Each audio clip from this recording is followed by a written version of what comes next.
Hello and welcome to Lost Love Chronicles. Dear listeners, before we get started, drop a quick hi in the comments and let us know where you're tuning in from.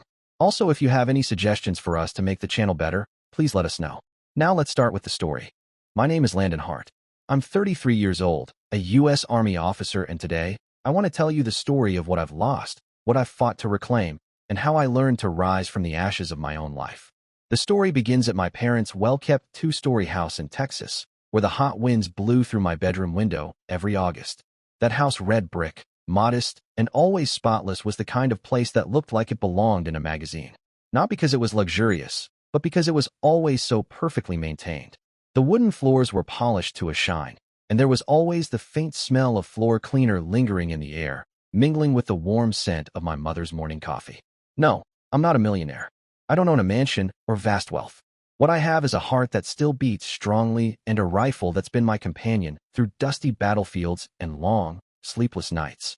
That rifle has felt the same burning sun, the same cold rain, and the same trembling hands. My parents, Frank and Ellen Hart, were the very picture of Texas's middle class.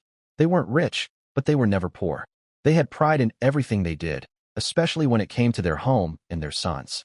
My father, a retired banker, was the kind of man who ironed his shirts so sharp they looked like they could cut glass. He wore a neatly pressed suit even to the grocery store. Always composed, always in control. My mother was the type who noticed every detail. A misplaced fork on the dinner table could draw a look that said more than any words. She cared deeply about how people saw us. Reputation meant everything to her. She used to say, "A good name is like fine china once broken. It never looks the same again." They loved me. I don't doubt that. But their love came with expectations. Heavy ones. I used to feel it like an invisible rope around my neck tightening every time I drifted from the path they wanted me on. As the eldest son, I was the one they believed would bring honor to the family name. A doctor, maybe. A lawyer. Someone with a framed degree on the wall and a clean desk in a tall building downtown. But that wasn't the path I took. I enlisted in the military at 22, right after graduating college. It wasn't a reckless decision. I thought it through. It felt right. But I knew God. I knew it wasn't what they wanted. My father never said much, but his eyes did. The way he looked at me changed. My mother, she sighed a lot when she talked about me after that. He could have been anything, she once said to a neighbor, not knowing I was within earshot. Such a bright boy. But the military was where I found myself. Out there, with the dust in my teeth and the weight of a pack on my shoulders, I learned who I was. I stood on the line between life and death and didn't flinch. I protected people who couldn't protect themselves. That gave me purpose. I have no regrets. Then there's Bryce, my younger brother. He's 28 now. My parents' pride and joy. He did everything right by their standards. Studied law, stayed close to home, always said the right thing at the right time. He still lives off their support. They don't mind. In fact, they beam when they talk about him. Bryce has that kind of smile that makes people lean in when he speaks. His hair's always perfectly styled, not a strand out of place. He can walk into a room and make everyone feel like they've known him for years. And he knows exactly what to say to make people nod in agreement.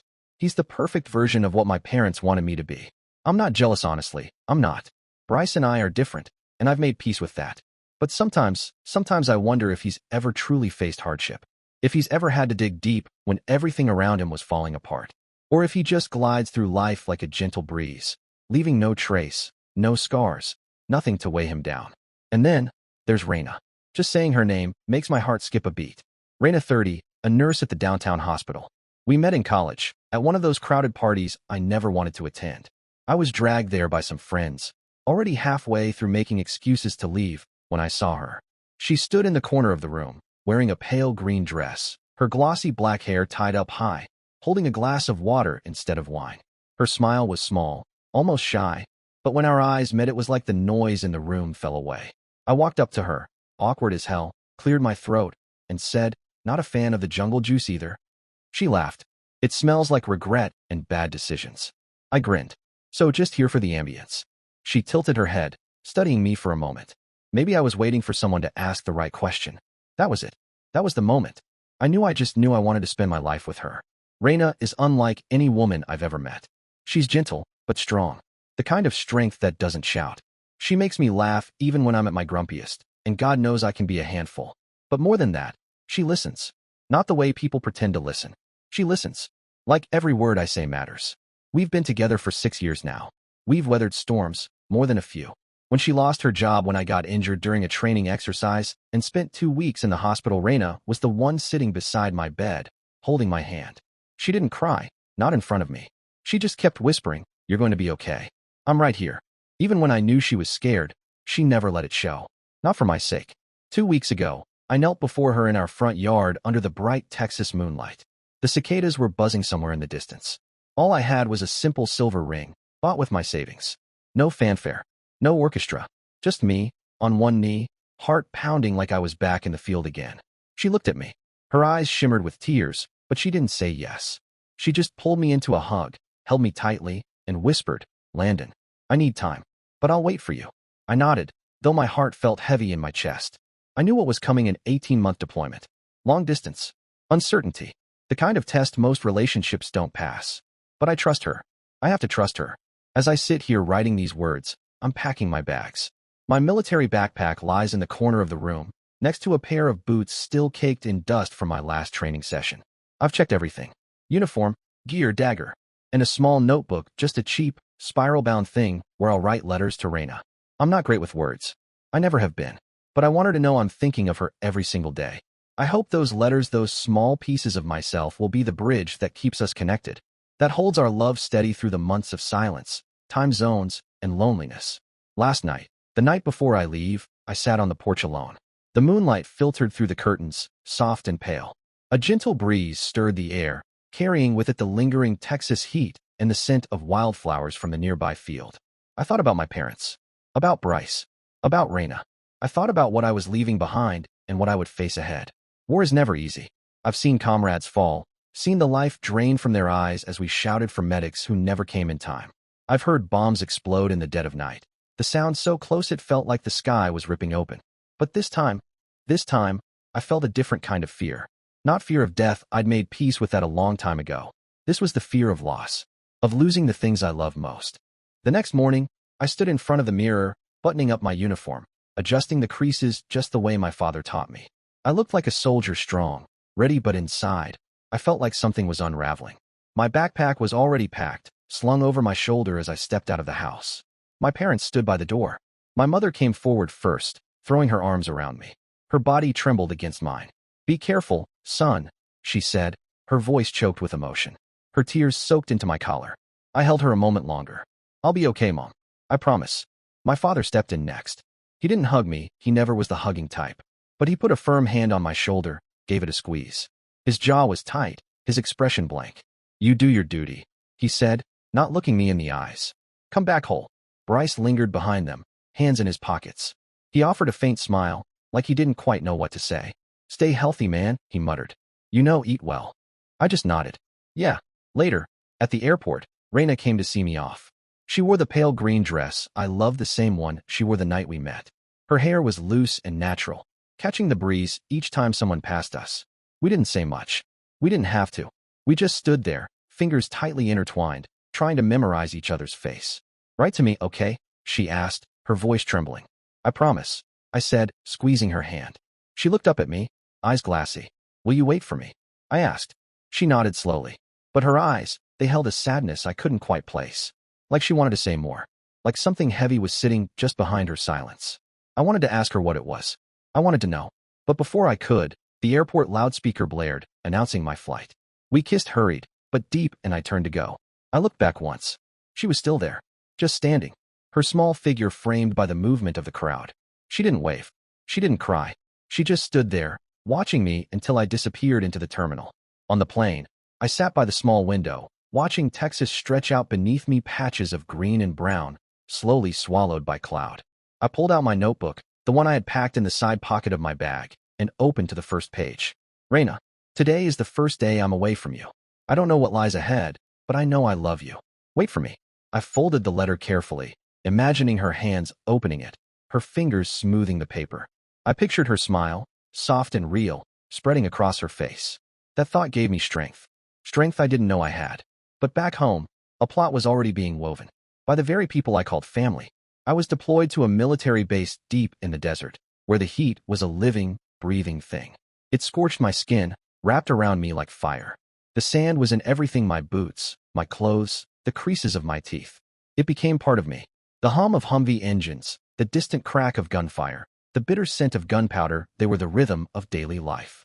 I was tasked with patrolling, escorting convoys, sometimes confronting the enemy face to face. Each day felt like a battle, not just against what was out there, but against what was inside me. The worry, the uncertainty, the weight of what I'd left behind. I remember one night when I won't ever forget. An artillery shell exploded less than a mile from our camp. The ground trembled. Alarms screamed. Everyone dropped flat, hearts pounding.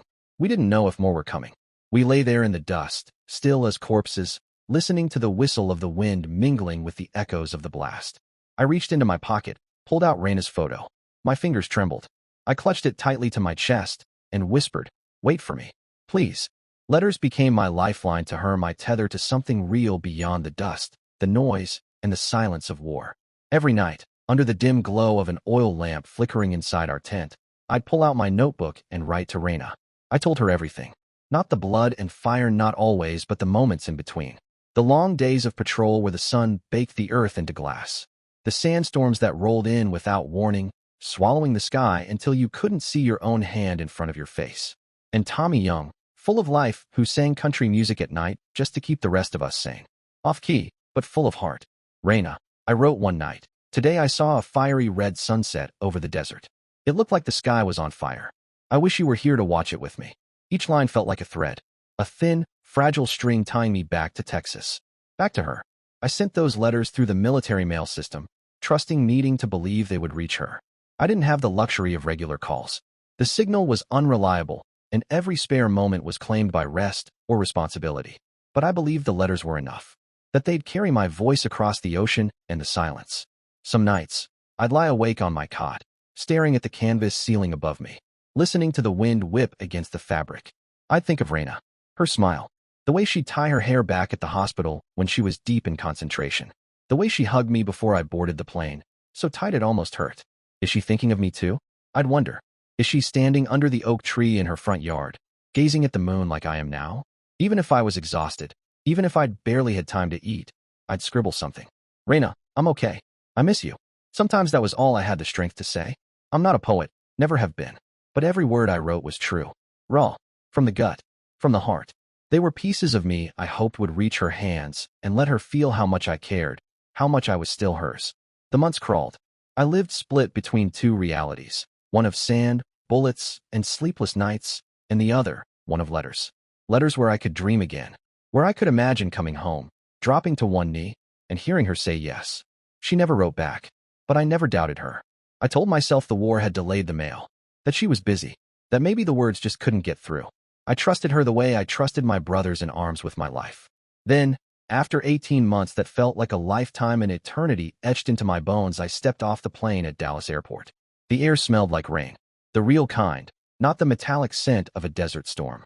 The military backpack slung over my shoulder felt heavier than ever, packed with more than gear, packed with memory, with ghosts, with grit. But in my pocket, I carried the silver ring, the one I'd kept safe through every mission, every sleepless night, every whispered prayer, waiting for the day I'd return, waiting for the moment I'd propose to Raina again. I had survived months that many of my comrades didn't. Tommy, the young soldier with that crooked grin and a voice made for radio, even when he sang off-key, had fallen in an ambush 3 months before I left. I'd stood before his flag-draped coffin at the base, numb, choking back the grief, and made a vow I whispered through gritted teeth. I'll live well, Tommy. For you. For all of you who didn't make it back. So when I stepped off that plane, there was a strange sense of purpose inside me. I was alive, and that had to mean something. I hailed a taxi from the airport and watched familiar neighborhoods blur past the window. Texas looked the same sun-bleached roads, same trimmed hedges, same red brick houses, but I wasn't the same. My hands still bore calluses from weapon drills, my shoulders knew the weight of sandbags, and my heart just wanted to go home. I pictured Raina, 100 different ways, running out the front door in that green dress, crying, laughing, throwing her arms around me. I'd see my mom and dad. Maybe Bryce would crack one of his easy jokes. I didn't need banners or celebration, just a quiet dinner, a welcome home, family. I told them not to come to the airport. I wanted that first moment of peace, not crowds and questions. I just wanted to step inside that red brick house and exhale. But the second the front door opened, something was wrong. It wasn't the air, it was the silence. Cold, stiff, the kind of silence you find in funeral homes, not family rooms. No Raina. No embrace. No laughter. Just my parents, sitting like statues in the living room, barely moving. The curtains were drawn. The TV was off. The light overhead cast this sterile yellow hue on everything. My mom stood, slowly, and came over to hug me. But it wasn't her. Her arms felt mechanical, her hand resting briefly on my back before falling away like it couldn't bear to stay. "You're back, Landon," she said, her voice brittle, like the words had been sitting in her throat too long. My father, in his ever-impeccable suit, nodded once. He didn't stand. He didn't speak. I blinked, looked past them. Maybe Raina was upstairs. Maybe this was all just a weird moment, some surprise, something unexpected but harmless. "Where's Raina?" I asked, already walking past them, already scanning the hallway. She knew I was coming today, right? My mother let out a slow sigh and sat back down, motioning to the chair across from her. "Landon," she said carefully, "there's something we need to talk about." Something about the way she said it made my chest tighten. I lowered myself into the chair, but my body stayed rigid, alert. My hands were fists on my knees. "Raina," my mother continued, eyes fixed on mine. "She's married to Bryce now. They moved away. They're living in Austin." I didn't understand. Not at first. Married. To Bryce. I repeated it out loud like the words would change shape in the air. Married. I looked at both of them. To Bryce? My brother? What the hell are you talking about? My father finally spoke, his voice as cold and controlled as ever, the same tone he'd used when teaching me how to reverse the car into our narrow driveway years ago. "Landon, you chose this life. You chose to be a soldier. To be gone for years. Did you really think a girl like Raina would wait forever?" My mouth went dry. My heart slammed against my ribs like it was trying to escape. "She said she would." I snapped. I wrote to her every week. I promised I'd come back. I held on to that promise every goddamn day while people around me died. And Bryce, he knew. He knew what she meant to me. I stood, fists clenched so tight I could feel my nails digging into my palms. Rage, betrayal, heartbreak, it all came at once like a flashbang to the chest. My mother met my gaze then, and something about her expression detached, almost annoyed, hit harder than the news itself. Her voice was sharp now. Flat. "You were gone. Life moved on."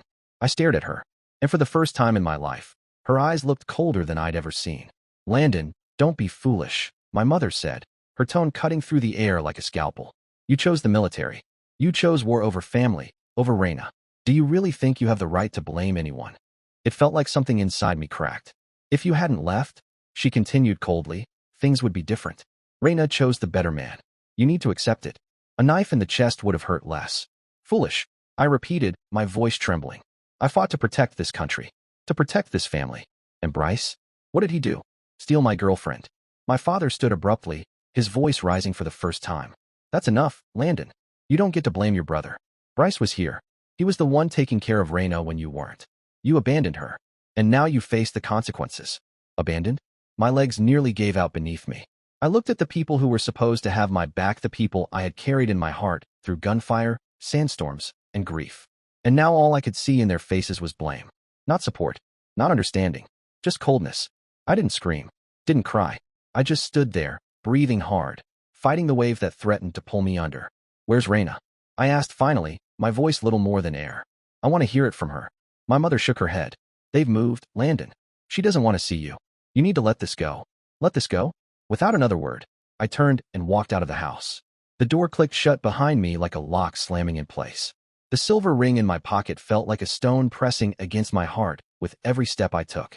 I had survived war, bullets, bombs, but nothing in those 18 months prepared me for the betrayal in that house. I stepped outside, the Texas sun glaring above me, but all I felt was cold. Raina, my Raina, now married to Bryce. And my own family, my blood, had turned on me, treated me like a ghost who deserved this. But something wasn't right. I knew it. I had sent those letters. I had kept every promise. There had been no silence from my side. So why didn't she wait? I walked for hours, like a man unanchored, past places that used to feel like home, past the dry, grassy field where Raina and I had once strolled, hand in hand, past the old oak tree where I'd knelt with that silver ring and asked her to share forever with me. Now the ring pressed hard against my chest, a bitter talisman of what I'd lost or what I'd been robbed of. By nightfall, I found myself outside a rundown motel off the highway. The neon sign blinked like it couldn't decide whether to live or die. I took a room. Cheap. Dim. I lay on the bed, staring at the stained ceiling, the walls closing in. My thoughts were a whirlwind. Raina. Bryce. My parents. The missing letters. Something didn't add up. Raina would never just leave me like that. Not without a word. The next morning, my eyes stung from a sleepless night, but my mind was clearer than it had been in days. I needed answers, and I knew exactly where to start. Dina, Raina's best friend, closer to her than anyone. They'd been inseparable in college, shared a dozen secrets I was never even allowed to know. If anyone knew the truth, it was Dina. I found her number in an old contact list buried in my phone. My fingers trembled as I dialed. Once, twice, 3 rings. Then I heard her voice, surprised, cautious, but warm. Landon, is that really you? You're back? Dina, I said, my voice raspy from a sleepless night. It's about Raina, I said, my voice dry, barely held together. I need the truth. There was a pause on the line. I could hear Dina's breath catch before she responded in a hushed, cautious tone. Okay, meet me at the cafe on Main Street. 11. Click. That was all. The cafe on Main Street. The one with the wide windows and the peeling blue door. Raina and I used to sit there on Saturday mornings. We'd laugh about nothing and everything, her recounting hospital chaos, me daydreaming out loud about building a quiet life with her after the military.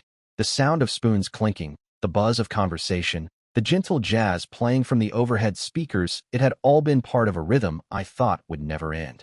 As I walked in, the warm scent of roasted beans wrapped around me, so painfully familiar it hurt. My boots dragged across the tile floor, still stiff from sand and sweat. People bustled past, cups in hand, but the moment I saw her, everything fell silent. Dina, her blonde hair tied up high, strands falling loose near her temple, blue eyes that looked older than the last time I'd seen them. She sat in the corner by the window, wearing a crisp white blouse that made it obvious she'd just come off a shift. When our eyes met, her expression shifted pity, concern, and something else. Guilt, maybe. I slid into the seat across from her, without ceremony. My voice was raw. Raina married Bryce. My parents said she doesn't want to see me. I leaned in. What happened, Dina? I need to know. All of it. She exhaled sharply, both hands cupping her coffee mug, as if holding it grounded her. Her eyes searched mine. Landon, I don't know where to begin, she said, her voice tight. But you deserve the truth. What happened while you were gone? It's not as simple as you think. I said nothing, waiting. My heart was pounding so loud I thought it might burst. She continued, slowly, like each word had to be peeled from a wound. Raina tried, Landon. She really tried. After you left, she checked the mailbox every day. Every single day. I remember her calling me, crying. She thought maybe you'd forgotten her. Or worse, that you weren't coming back. I gripped the edge of the table. But I wrote to her, I said. I wrote every week. I poured everything into those letters. Dina nodded, gently. I believe you. But Raina never got them. The weight of her words settled like lead in my chest. She visited your parents often, Dina said, hoping maybe they'd heard from you. Maybe they'd know where you were, how you were doing. But every time, your mother, Ellen, her voice faltered for a moment. She said things that made Raina doubt. What kind of things? I asked, the heat rising in my voice. Dina looked away. That you'd never leave the military. That you weren't coming back. That Raina was wasting her youth waiting for a ghost. She told her that you chose war over her. I sat back, stunned. My jaw clenched so tight it hurt. My own mother. She said Raina deserved someone who'd stay, who wouldn't disappear for years. I looked down at my hands, my fists curled tight. And Bryce? I asked, where was he in all this? Dina's eyes hardened. Her lips thinned. That's the worst part, she said. He was around. A lot. He started showing up everywhere. He brought coffee to the hospital. Took Raina out to dinner, Dina said, and her voice cracked just slightly. Said all the right things. I sat there frozen, her words falling like stones in my chest. At first she refused. She continued, but you know Raina. She was lonely, Landon, with no letters from you, nothing to hold on to. Her voice trailed off. I saw her swallow hard. She started to waver. I closed my eyes for a second, trying to breathe through the pain stabbing at my chest. You tried to stop it, didn't you? Dina nodded, her hands tightening around the coffee cup. I told her to wait for you, I begged her. But your mother and Bryce, they were like a storm sweeping her away. They made her feel like waiting was foolish, like it was a waste of her life. My blood ran hot. You're saying they manipulated her? My voice was low now, sharp. What did they do with my letters? Dina looked around, lowered her voice. Raina once saw your mother open the family mailbox and take out a letter. She thought it was from you, recognized your handwriting, I guess. When she asked, Ellen said it was just a bill. A bitter laugh escaped me. Of course she did. Raina wasn't sure at the time, Dina said. But she started to suspect something was wrong. But by then, she didn't need to finish. I already knew. Bryce proposed to her 9 months after you left, she said softly. She said yes not because she loved him, but because she was exhausted. Heartbroken. She thought you'd abandoned her. I couldn't speak. Her words landed like a slow, agonizing explosion. My throat was dry. My chest felt hollow. Dina's eyes shimmered. I'm sorry, Landon. I swear to you, I tried. I just nodded, barely able to hold myself together. Thanks, Dina, I managed to say. Thanks for telling me. I left the cafe without saying anything more. I needed to breathe. I went straight to the old oak tree, the one where I'd gotten down on one knee, Raina laughing through her tears. The place we carved our initials when we were just teenagers. Now it stood tall and indifferent, the wind shifting through its leaves like whispers from a life that didn't belong to me anymore. The scent of dry grass carried a weight I wasn't ready for. I closed my eyes, letting it pull me back. Her gentle smile. That final hug before the airport. The way she held my hand like she was anchoring herself to me. And now, Dina's words echoed louder than any gunshot I'd heard in the desert. Your mother intercepted your letters. Bryce exploited her loneliness. She thought you'd abandoned her. I clenched my jaw so tight it hurt. My family, the ones I trusted more than anything, had torn my life apart while I was halfway around the world fighting for them. Raina, the woman I carried through every patrol, every sleepless night, every whispered prayer. Now my brother's wife. I reached into my pocket and pulled out the ring. The silver was warm from being pressed against my chest all day, but it might as well have been on fire. I stared at it, feeling it sear into my palm. I didn't go back to the red brick house. I couldn't. That house, the laughter, the photos on the mantle, the smell of my mother's coffee in the morning, none of it meant anything anymore. It was a shrine of lies. Instead, I rented a small apartment on the outskirts of Dallas. A cracked ceiling, stained walls, windows that rattled with the wind. It wasn't a home, just four walls to hide inside. I dropped my military backpack in the corner, let it fall like the weight it had always been. My boots, still caked with sand, sat beside it, mute witnesses to everything I'd endured. In that apartment, I wasn't Lieutenant Landon Hart. I wasn't a soldier, or a son, or a lover. I was a hollow man, betrayed by blood, forgotten by love. For the first few days, I didn't leave the bed. I lay there, unmoving, staring up at the cracked ceiling, letting memories of war and betrayal blend together. I saw Tommy again. In my dreams, in the stillness of early morning when sleep clung like a shroud, I saw him, the young soldier who sang country songs through cracked lips and sand-caked smiles. He lay there in the dust, his blood soaking into the desert like ink into parchment, like his life had never been there at all. Then came the sounds. The sickening crunch of boots in chaos. Bombs thundering. Voices screaming in the night. I turned and Raina was there, her eyes soft with memory, her voice echoing, "I'll wait for you." But she didn't wait. She married Bryce. No, Dina said she was manipulated, pushed into it by my mother and brother. But that fire in my chest didn't care. It raged with betrayal and disbelief. I wanted to believe Dina. I did. But when you're burning, reason doesn't soothe the pain. It just watches. I started keeping a journal, not for Raina anymore, but for me. For the soldier who came back to nothing. Today I learned the truth. I wrote one night, my hand trembling, the pen blotting like tears. My family took everything from me. But what did I do wrong? I fought for my country. I kept my promise to Raina. Why did they do this? The words didn't fix anything, but they kept me from unraveling. After a week of isolation, I knew I needed more than ink and silence. I walked into a plain office near the Dallas base. A dusty flag hung in the corner, and a ticking clock measured out every second. I felt hollow. That's where I met Dr. Karen. Middle-aged, gentle but sharp-eyed. The kind of woman who didn't flinch, even when staring down a storm inside someone else. She sat across from me, her notepad in hand, and listened as I told her everything. About the war, about Raina, about the letters that never came, the hugs that never waited, the family that turned its back. When I finished, she asked quietly, "Landon, you've been through war, and now a personal loss. What you're feeling, anger, pain, disorientation, is normal, but you need to face it." Her calmness unnerved me. Then she asked the question I hadn't dared think. "Who are you angriest at, your family, Raina, or yourself?" I froze. Everything inside me screamed my mother. Bryce. But something deeper whispered something worse. Me. What if I hadn't enlisted? What if I'd stayed?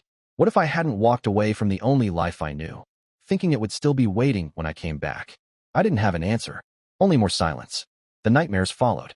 One night, I dreamed I stood in the middle of the desert holding a letter addressed to Raina. The wind howled and the sand surged up, snatching it from my fingers, tearing it away like everything else I loved. Another night, I saw Bryce, smirking, wearing a tux, holding Raina's hand at the altar while I stood frozen, invisible in the crowd. I woke soaked in sweat, my lungs gasping like I'd run miles under fire. Dr. Karen showed me how to breathe through it, how to write the dreams down, dissect them. But every morning I woke with that same heaviness in my chest, like I was still carrying a full pack on broken ground. Then one afternoon, I met Mason. A dingy little bar near the base. Quiet. Dim. I was nursing a drink, staring through it like it might answer all my questions, when he sat down beside me. Late 50s, salt and pepper hair, deep lines on his face, and a scar that curved from his temple to the base of his cheek. He didn't ask, "What's wrong?" He didn't offer small talk. He just ordered a beer and looked at me like he already knew everything I'd been through. "You look like you've been run over by a truck, Hart," he said, voice rough but edged with dark humor. I didn't laugh. I just looked at him and said, "You have no idea." But I told him anyway. Not because I trusted him, not because I needed advice, but because I had to let it out or it was going to rot inside me. He listened. Not a single interruption. Just sipped his beer, nodded once or twice. When I finished, he set the glass down, leaned in slightly, and looked me straight in the eye. "Landon," he said, low and firm, "I've seen men lose everything. Family, friends, themselves. But you know what makes a soldier get back up?" I said nothing. "Justice," he said. "That's it. If you don't fight for justice for yourself, then who the hell will?" His words hit me like a slap to the soul, like a ray of light piercing the darkness within me. I thought of Raina, her laugh, her promise, her silence, the intercepted letters, my mother's cold calculations, Bryce's opportunistic charm. They had stolen my happiness, carved it out of my chest while I was thousands of miles away fighting for something bigger than myself. But I wasn't a man who gave up. I had survived war deserts filled with blood and sand, nights laced with gunfire and dread. I could survive this too. I had to. I stepped out of the bar, Mason's words still echoing in my skull like a war drum. "If you don't fight for justice for yourself, then who the hell will?" The street was drenched in the orange-pink glow of a dying sun, the sky burning the same shade as the anger simmering in my chest. This pain, this betrayal, it couldn't be where my story ended. I walked home with a fire I hadn't felt in weeks. Not hope exactly. Resolve. Back at the apartment, I sat in the glow of my old laptop, the hum of the fan steady as my heartbeat. I hadn't opened this thing much since coming back. It still smelled faintly of the base dust, sweat, and heat. The blue light flickered across my face as I opened my email account. I started with my military inbox, the one I used when I couldn't handwrite letters. The inbox was as empty as I remembered. No replies from Raina. Just silence. But something made me click on the sent folder. My eyes narrowed. Some of the emails were gone. Deleted. But not by me. They had timestamps. Entries I didn't remember erasing. Who the hell had been in here? I wasn't a hacker. I could barely update my software, but I knew someone who could dig. Jared. I picked up the phone, fingers jittery. He answered on the second ring. "Hart," he said, voice gruff but familiar. "Man, it's been a while." "Jared, I need your help." "That bad, huh?" "Worse." I paused. "I think someone deleted my emails. From back when I was deployed. Stuff I sent to Raina." "What kind of trouble are you in, Hart?" he asked, half joking, half serious. "Family trouble. Big trouble. My mother, my brother, they did something to my letters. I need to recover what I wrote. I need to know what happened." He didn't hesitate. "I'll see what I can do. Might take a bit, but I'll pull what I can from the backup servers. If they were deleted from your end, but not permanently wiped, I'll find them." "Thanks, Jared. I owe you. You owe me a beer and maybe your soul, but we'll settle for the beer." I managed a faint chuckle. "Deal." While I waited, I grabbed my notebook and began scribbling like a man possessed. Everything Dina had told me poured out: my mother opening the mailbox, Bryce hovering around Raina like a vulture, the 9 months that shattered everything. I drew a timeline. Day I left. Letters sent. No replies. Bryce's sudden appearances. Raina's silence. Proposal. Marriage. All in 9 months. I stared at the line. How had it all fallen apart that fast? I wondered if Raina was happy in Austin with Bryce. Or was she trapped in something she didn't choose? Was she suffering like I was? I didn't know. But I knew I couldn't fight this alone. Through a vet I met at the bar, I was referred to Henry Caldwell, a family law attorney in downtown Dallas. His office was cramped, filled with dusty volumes and the musk of old carpet and older paper. He wore glasses that constantly slid down his nose and had a stare like steel. I sat across from him, and for once, I didn't hold back. The letters. My mother. My brother. Raina, I said, voice tight. They broke us. They blocked everything I tried to send. Raina thought I'd abandoned her. Henry listened, hands folded. He nodded occasionally, but said nothing until I was done. When I finished, he leaned back and adjusted his glasses. You want evidence, he said slowly, and justice. I want the truth, I replied, and I want them to answer for it. He nodded again, more deliberately this time. If your family tampered with your mail, intercepted, or withheld letters, there's a possible violation of federal privacy laws, especially if they accessed your email without permission. He pulled a legal pad closer and scribbled something. But we'll need something solid. Hard proof. Letters, emails, logs, anything that shows they deliberately blocked communication. Henry agreed to take the case provided I could bring him more. Start with your parents' house, he said, tapping his pen against a yellow legal pad. If they kept the letters, they might still be there. Just the thought of going back to that red brick house made my gut twist. That house wasn't home anymore. It was a crime scene. But I knew he was right. I waited until I was sure they'd be out some neighborhood dinner party they never missed. I parked 2 blocks away and walked the rest. The streets were quiet. The same hedges still lined the driveway. Same wind chimes hanging by the porch. But nothing felt familiar. Standing at the front door, my heart pounded like it used to before patrols in the desert tents, unsure of what waited on the other side. I pulled my old key from my wallet. It slid in with a soft click. The door creaked open. Coffee and floor cleaner. It used to smell like comfort. Now it just smelled like lies.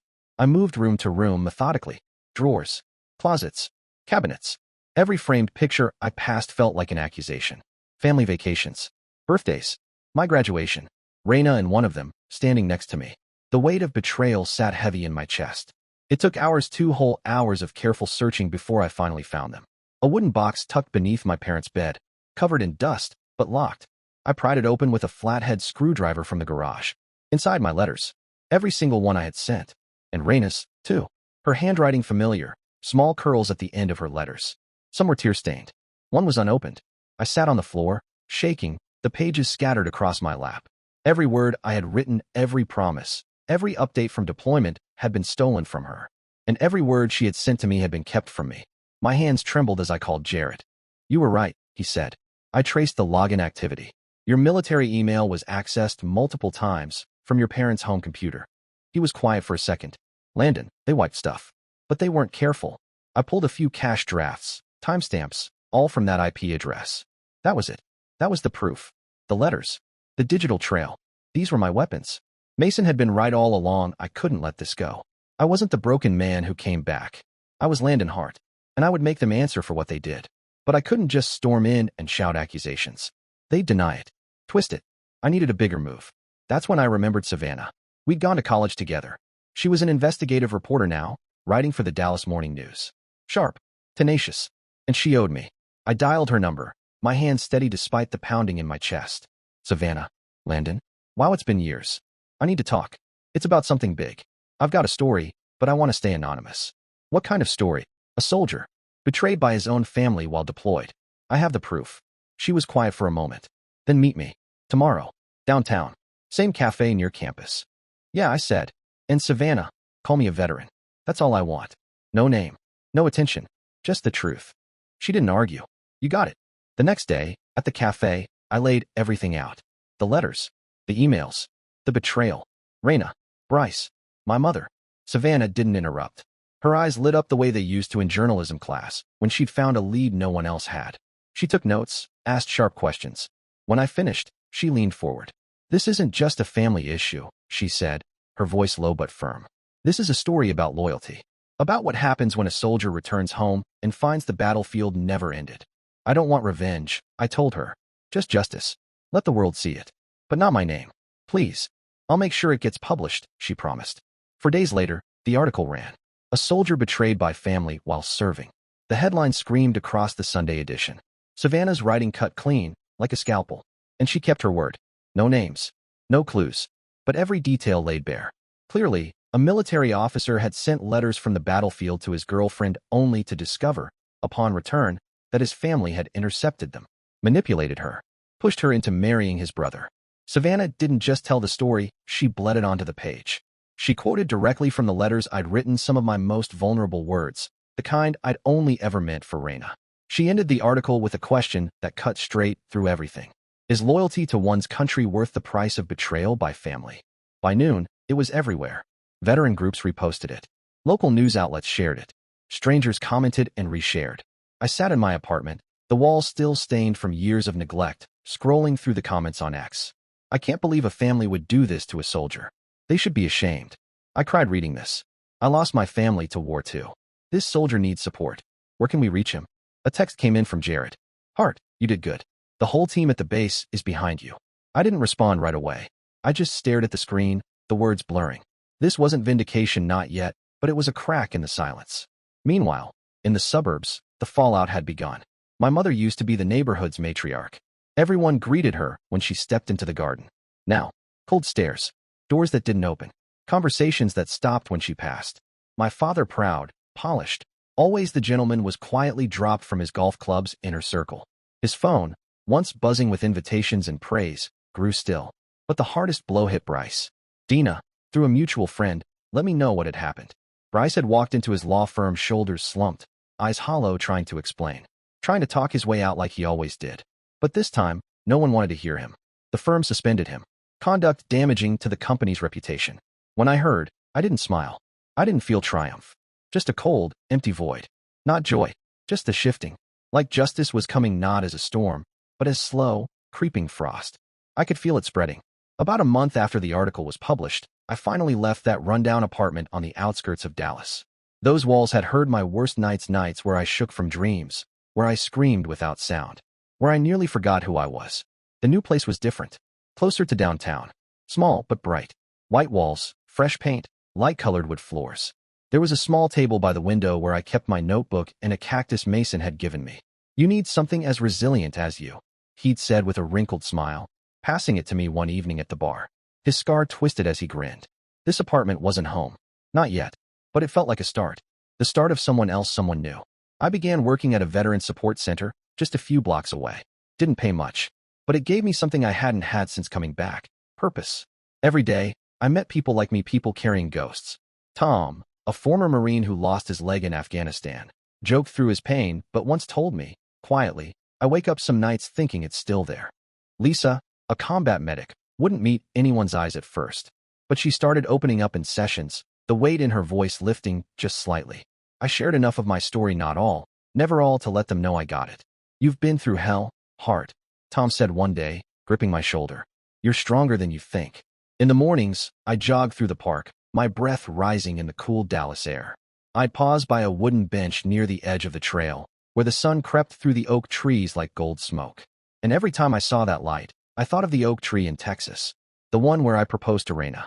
I no longer cried when I thought of her, but the pain lingered like a scar that no longer bled, yet ached whenever the wind turned cold. The silver ring stayed in my pocket, not for remembrance, but for reminder. I had loved. I had fought. I had survived. My family didn't leave me alone, though. 2 weeks after I moved into the new apartment, I got a voicemail from my mother. "Landon, you can't do this to our family. You know I love you. Call me back." Her voice trembled, clinging to guilt, or fear, or both. But underneath it all, I still heard the same thing I always did from her: control. I deleted it. No response. 2 days later, my father called. His tone was clipped, stern, like I was some misbehaving child. "Landon, enough. You're destroying this family. We need to talk." I stared at the screen, watched the call come and go. My thumb hovered over the callback button, and then I locked the phone and tossed it aside. I didn't want more excuses, more gaslighting, more blame. Bryce, though he tried the hardest. He sent a long message. Emotional, carefully worded. "Brother, I didn't want this to happen. Raina, she chose me. Can't you forgive?" I laughed. Bitter. Forgive? He had seen an opening in my absence. Exploited Raina's loneliness. Manipulated her into replacing me. And now he wanted to smooth it over with a few carefully chosen words? I blocked him. No reply. Dina told me later he was falling apart. The law firm hadn't just suspended him, they were under pressure to fire him. My mother stopped leaving the house. The same woman who once relished hosting brunches and playing gracious hostess now hid behind curtains. My father, the man who'd once puffed with pride about our family name, sat silent in the living room, watching the garden like it might grow an apology. Did I feel joy? No, just a stillness. Justice had arrived, but it didn't fill the hole they left in me. Then, about 2 months later, Dina texted. "Landon, Raina wants to meet you. She's not okay. She's in Austin, but will come to Dallas if you agree." My heart stuttered when I read her name. Raina, the woman I once saw a whole life with, now Bryce's wife. I replied, "What does she want, Dina?" Her response came fast. "She wants to talk. To tell you the truth. She regrets everything. Landon, Bryce doesn't love her, he just wanted to beat you." I sat frozen. Part of me wanted to see her, to look in her eyes, to hear the words, to know if she really meant it. Another part of me, terrified, of the wound opening back up, of breaking down again. The next morning, I jogged. Same park, same bench. The sky just waking up, sunrise melting through the clouds. I thought of Mason, of Tom, of the veterans I now helped. They faced their pasts. So why couldn't I? I texted Dina back. Okay, tell her to meet me at the park near my apartment. Saturday, 10 a.m. When Saturday came, the air was cool, a rare softness in the Dallas heat. White clouds drifted across a crisp blue sky. I stood under the oak tree, hands in my pockets. My light blue shirt clung to my back slightly in the breeze. The silver ring still rested in my pocket, heavy as ever. Then I saw her, Raina, wearing a gray coat, her dark hair loose, unbrushed. She looked thinner, her face pale, eyes red like she hadn't slept in days. She stepped closer. Landon, she said, her voice shaking. Thank you for meeting me. I gave a small nod. I didn't trust my voice yet. We sat on the wooden bench. There was a gap between us, but it may as well have been an ocean. She looked down, then slowly up. I don't know how to make you forgive me, she began, voice low but clear, but I want you to know the truth. I kept my eyes on her. I didn't say a word. When you left, I waited for your letters. Every day. She swallowed. Her fingers trembled. Your mother, she told me you didn't want me anymore. That you chose the military. She opened the mail, Landon. I saw her take a letter from the box, but she said it was a bill. Raina's voice cracked, trembling with the weight of the memory. I wanted to believe in you, but I was so lonely. My heart ached. Hearing those words I had imagined, dreamed of, dreaded. She kept speaking, eyes down, hands clasped tightly in her lap. Bryce was everywhere. He brought coffee, took me to dinner. He kept saying you weren't coming back, that you chose the army over me. And I was weak, Landon. I thought you'd abandoned me. Her voice broke again, tears streaming down her cheeks. When he proposed, I said yes. Not because I loved him, but because I was exhausted. I was done hoping. But I was wrong. I never stopped loving you. She sobbed, covering her face with one hand. I sat frozen, every muscle tense. I wanted to reach for her, to take that pain and crush it with my bare hands, but I didn't move. My fists stayed buried in my coat pockets. I forced my voice to stay steady. Raina, do you know what those letters meant to me? She looked up, eyes wet, desperate. I wrote every night. I said, the words shaking loose like dust off old bones. Between bombs. Between patrols. While men screamed and died around me. I wrote to you, because that was the only way I kept myself together. She nodded rapidly, shoulders shaking. I know, Landon. I read the article. I know what your mother did. I'm sorry. I should have fought harder. I should have known better. But I was broken. Her voice collapsed into silence. I couldn't hold back anymore. I reached out and took her hand. It was ice cold, fragile, like a bird trembling in a storm. I wouldn't blame you if you hated me, she whispered. I needed you to know. I'm sorry. I looked at her, really looked. She was thinner, wearier, older in her sadness. But those eyes? Still Raina's. Gentle, sincere, just scarred. I don't hate you, I said quietly, but I don't know if I can forgive. Not now. She closed her eyes and nodded, wiping her tears with a crumpled tissue. Then she stood. I understand, she said softly. I just want you to live well, Landon. You deserve it. And with that, she turned. Her small frame disappeared under the oak canopy, her footsteps fading like a chapter closing. 6 months after that morning, I left Dallas. Not to run, but to start over for real this time. I moved to San Antonio. The city breathed quieter. Tree-lined streets and that lazy river that curved like a whisper through town. Spanish roofs glowing red in the sun. I found a small apartment in Alamo Heights. From the balcony, I could hear sparrows every morning. The walls were white, still smelling faintly of fresh paint and pine. There was light and space. A new chapter. I bought a bookshelf, stacked it with psychology books and memoirs of veterans. Books that reminded me I wasn't alone. That pain had a language. Mason's cactus sat on the windowsill, spiky, stubborn, still thriving. You need something as resilient as you, he'd once told me, with that old smile creased deep into his leathery face. I carried that with me. At the San Antonio Veteran Support Center, a low brick building tucked beside a patch of wildflowers, I found my purpose. I wasn't a broken soldier anymore. I was someone who listened, who understood. I worked with people like Javier, a special forces vet whose eyes jolted open at night, hearing phantom gunfire in his dreams. Or Maria, a former pilot whose smile always faltered when she spoke of her friend, the one who died in the crash. I sat across from them at the counseling room's old wooden table, warm sunlight slanting through the blinds. I didn't say much about myself, just enough. Enough to let them know the silence between us was safe. And as I sat in those rooms, day after day, I realized something. I thought I'd lost everything. Once, I told Javier after another of his restless nights left him hollow-eyed and quiet, I thought I'd lost everything. He looked at me, as if bracing for me to finish with pity. But I didn't give him that. I gave him truth. But I learned that no matter what you lose, you can rebuild. Brick by brick. He didn't say anything right away. Just nodded once. But that nod, it meant something. In the afternoons, I led coping skills sessions at the center. Veterans would gather in the small, sun-drenched room, faces lined with war and weariness, and I would guide them through breathing exercises, journaling techniques, grounding tools. We sat in circles, the air heavy with silence and stories waiting to be spoken. We can't erase the past, I told them one day, standing in front of the whiteboard, marker in hand, but no need for it. But we can choose how it defines us. You're here, alive, still fighting. That's already a victory. I said it calmly, evenly. But those words weren't just for them. They were for me. Every time someone left the room standing a little straighter, speaking a little clearer, I felt something in me stitch itself closed. Not all at once, but a little at a time. In the mornings, I jogged along the San Antonio River. The cobbled path curved beneath stone bridges and past quiet cafes that smelled like fresh tortillas and spiced meat. The river reflected the sky like it held no memory of yesterday's pain. I always stopped at one bench, the one near the bend where the water caught the first slant of sunrise. I'd sit there, catch my breath, and reach into my pocket. The silver ring was still there, no longer heavy, still a part of me, but not an anchor. I thought of Raina sometimes, of my family, but the pain was softer now, worn down like sea glass. I'd learned to let go, not forget, just stop letting it own me. Then, one evening, just as I stepped into my apartment and kicked off my shoes, my phone buzzed. Dina, Landon, Raina sent you a letter. She asked me to pass it on. Should I send it? I froze. Her name on the screen made my chest tighten. Raina. I hadn't heard from her since that morning in the park, where her tears had fallen like confession. I stared at the message for a full minute before typing slowly. Send it, Dina. Thank you. 3 days later, I came home from the center, and there it was, an envelope. Plain white. My name scrawled in her familiar handwriting. I sat down at my small table. The desk lamp cast a warm pool of light over the envelope. My heart pounded. I picked it up with both hands. I paused, then opened it. Her voice came back to me through ink and silence. Landon, I don't know if you'll read this, but I need to write it. I'm not asking for forgiveness. I don't deserve it. But I want you to know I regret every day. For not being strong enough. For believing your mother.